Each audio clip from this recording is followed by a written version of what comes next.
Hi and welcome to Good and Great Christian Book Reviews. I want to look this week at a good book that has come out of America in the last year or so.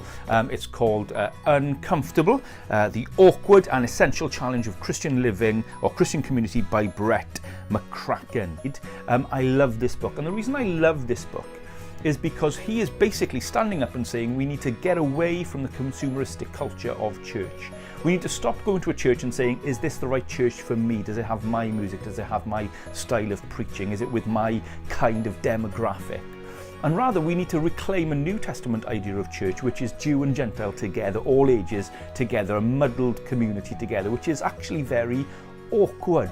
And so what he says is the best way to grow as a Christian is not to go to a church where everything is just as you want it to be, and in fact there is no church like that, but actually to go to a church where the gospel is taught, but then you rub up against people who are different and the church is different from you. And it's in those awkward moments, it's in those sacrificial moments, in those uncomfortable moments that we actually grow.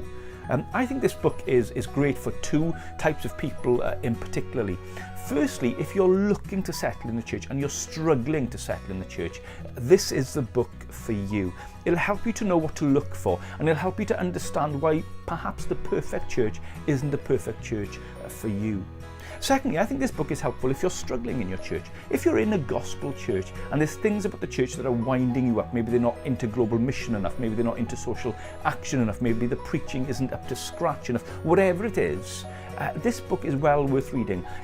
Just a little caveat, he's a little bit wider than I would be. He's a little bit too pro certain aspects of wider Christianity than I would be. So there are some parts of the book which are a little bit nigglesome for me, a little bit uncomfortable, but I guess that's part of the book.